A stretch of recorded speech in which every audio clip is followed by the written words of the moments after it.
speaking. I have been actively engaged in the investigation of the group of phenomena known as flying saucers for over 7 years.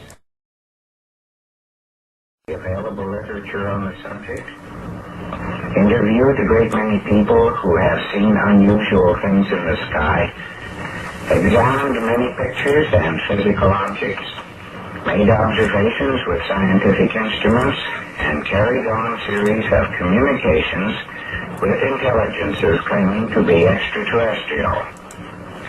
I started the investigation out of curiosity and as an extreme skeptic, fully expecting to find the phenomena to be due to man-made or natural causes.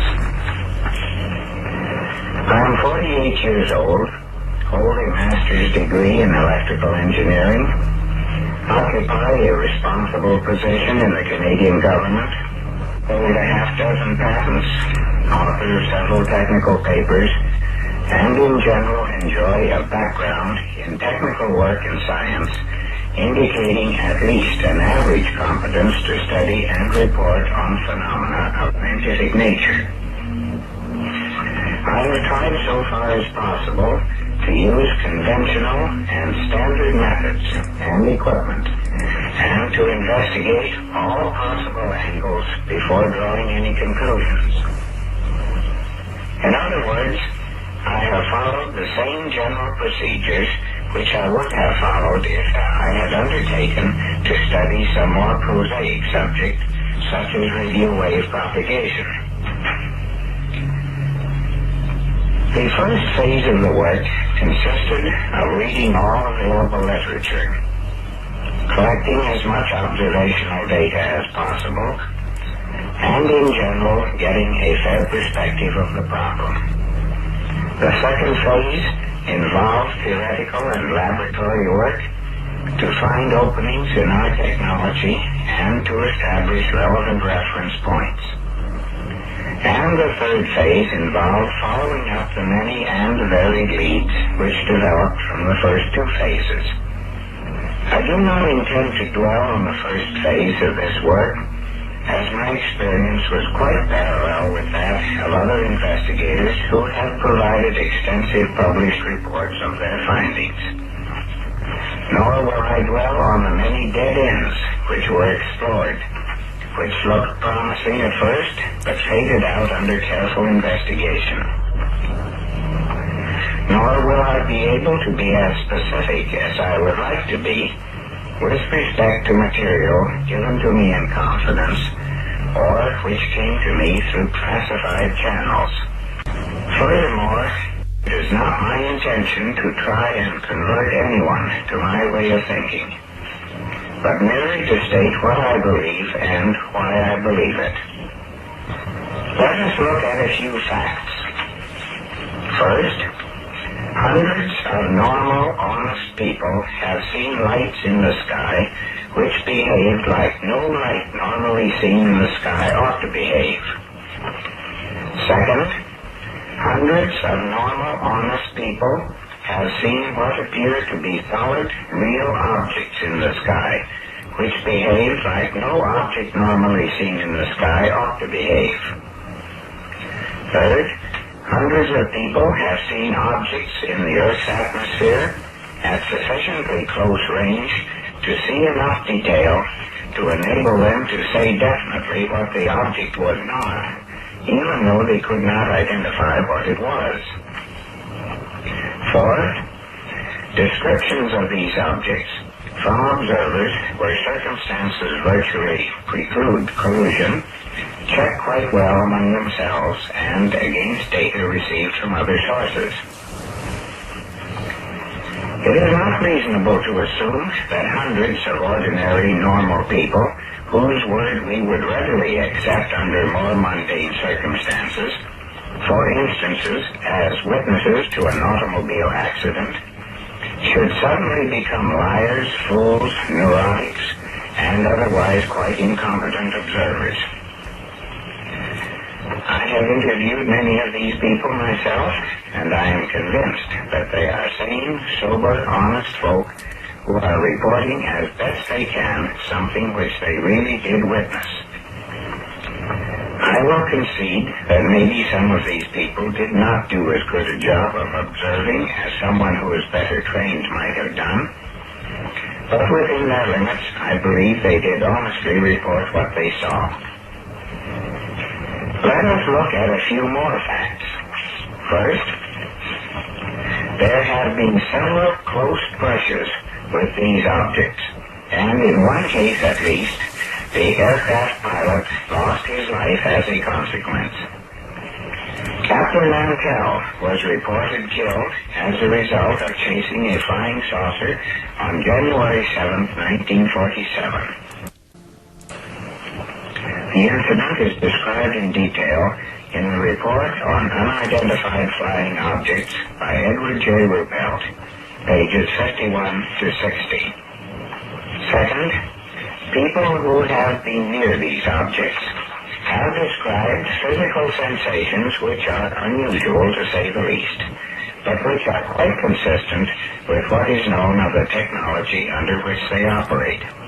As nearly as we are able to recreate the accident, Mantell was pursuing an unidentified flying object and was able to get quite near.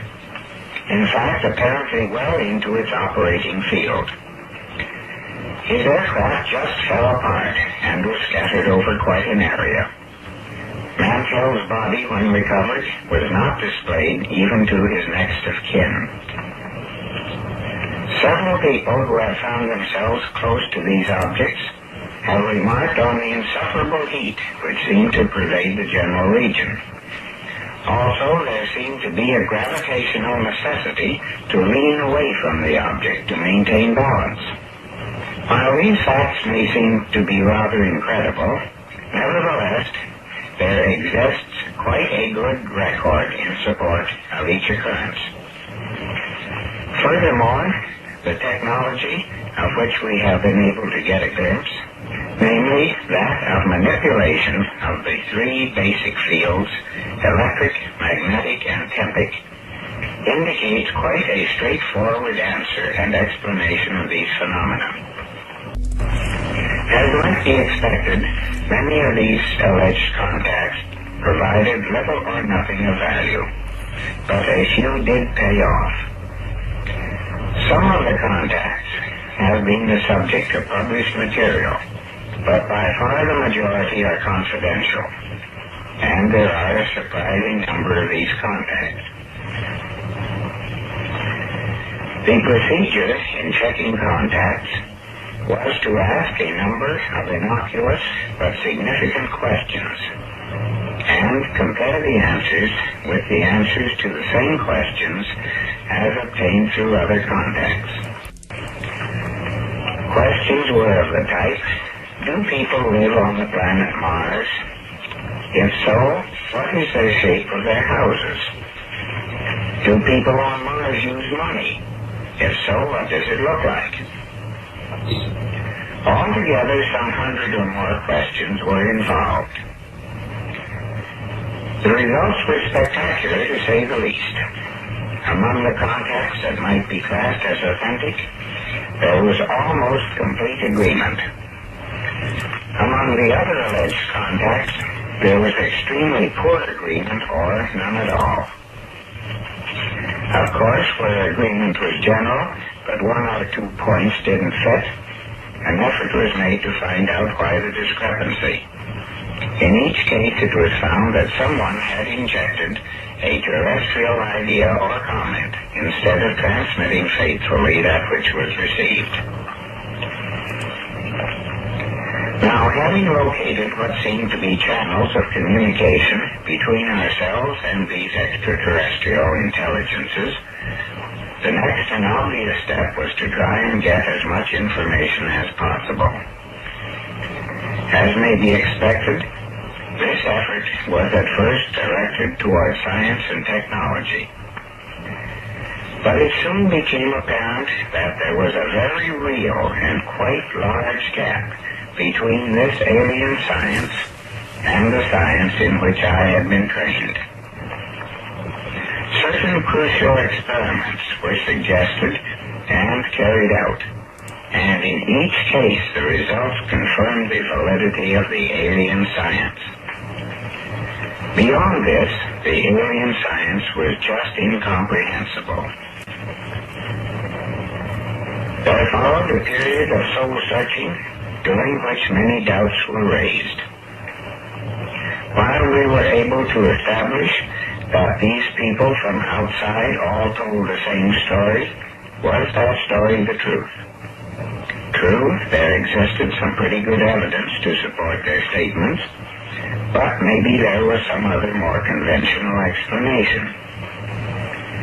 If the whole thing were a delusion, then quite a large number of people were suffering from precisely the same delusion. And furthermore, delusions are not externalized. At least I have never heard of such a case. If, on the other hand, it were a hoax, it was by far the most gigantic hoax the world had ever known. And to what end, and by whom was it perpetrated? The inevitable conclusion was that it was all real enough, but that the alien science was definitely alien, and possibly even forever beyond our comprehension. So another approach was tried, in basic thinking, beyond stating that the people from outside displayed great patience and understanding in overcoming the prejudices and misinformation I had spent many years in accumulating. I began for the first time in my life to realize the basic oneness of the universe and all that is in it. Science, philosophy, religion, substance, and energy are all facets of the same jewel, and before any one facet can be appreciated, the form of the jewel itself must be perceived. One of the most important things I had to realize was that we are not alone. The human race in the form of man extends throughout the universe and is incredibly ancient. Also, its appearance in physical form is but one of its many manifestations along the path of progress.